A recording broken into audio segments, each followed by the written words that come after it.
बात करने जा रहे हैं अभी चल रहे चैत्र माह की, साथ ही उत्तराखंड की खास परंपरा भिटौली की। भिटौली काफी लंबे समय से चली आ रही एक ऐसी परंपरा है जिसमें मायके पक्ष की ओर से बेटियों व बहनों को कपड़े, पकवान व भेंट दी जाती है। आइए जानते हैं भिटौली व चैत्र माह के संबंध में कुछ बातें।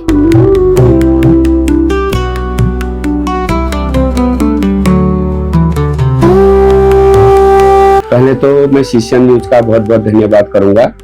देखिए, भिटौली जो है हमारा अभी से नहीं चल रहा है। भिटौली हमारे देवी देवताओं के समय से ये चल रहा है। भिटौली का मतलब यह है कि भेंट घाट करना, यानी किसी को भेंट देना।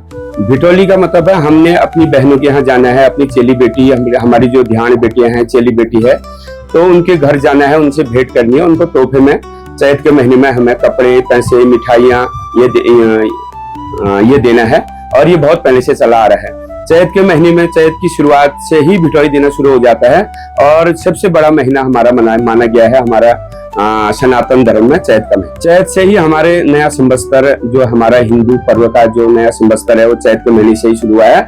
और चैत में ही हमारे नवरात्र, देवी भगवती के नवरात्र भी शुरू होते हैं। तो चैत को ही सबसे बड़ा महीना माना गया है। और चैत के महीने में हमें अपनी चेली बेटी, ध्यान बेटी को भिटौली देनी चाहिए, और जरूर देनी चाहिए। क्योंकि देखो, भिटौली देने से हमारी भेंट घाट भी होती है, आसल कुशल भी होती है। और ऐसा भी है जिसके भाई नहीं होता है, तो इस महीने वो बड़ी उदास रहती है कि हमें भिटौली नहीं मिली है। तो भिटौली हमें बहुत जरूरी देनी चाहिए।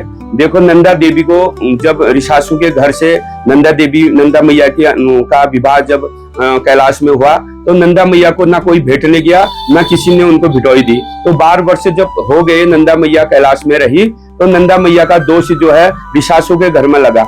तो वो परेशान होगी कि हमें किसका दोष लगा। वो परेशान हो गए।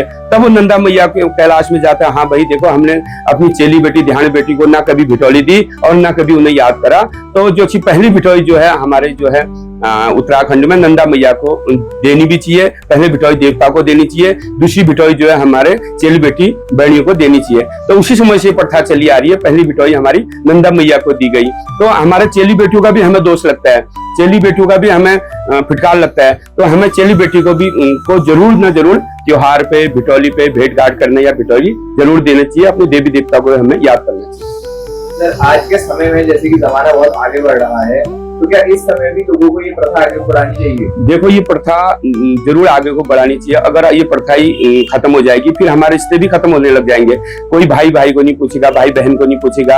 अगर हम भिटौली के जरिए हम अपनी बहन के यहाँ जा रहे हैं, अपने बुआ के यहाँ जा रहे हैं, तो हमारे संबंध भी अच्छे बने रहेंगे। अब तो ऐसा समय आ गया, ऑनलाइन का समय आ गया है, फोन कर दे रहे हैं कि बहन मैंने तेरे खाते में इतने पैसे डाल दिए। लेकिन इसका कोई औचित्य नहीं है। हमारी असली भेंट, हमारी भिटौली, तो हमें उसके घर जाना ही पड़ेगा, तब तो जाके हमारे संबंध अच्छे बनेंगे, हमारे रिश्ते मजबूत बनेंगे। जो हमारी नई पीढ़ी है वो भिटौली को ही नहीं जानती, उसको तो पता ही नहीं है भिटौली भी होती है। लेकिन हमें बतानी चाहिए।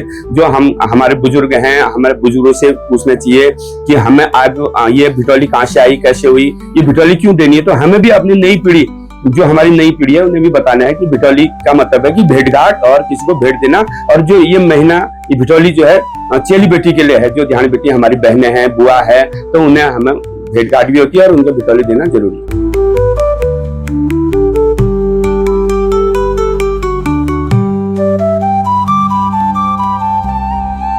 सीसीएन न्यूज के लिए हिमांशु जोशी की रिपोर्ट।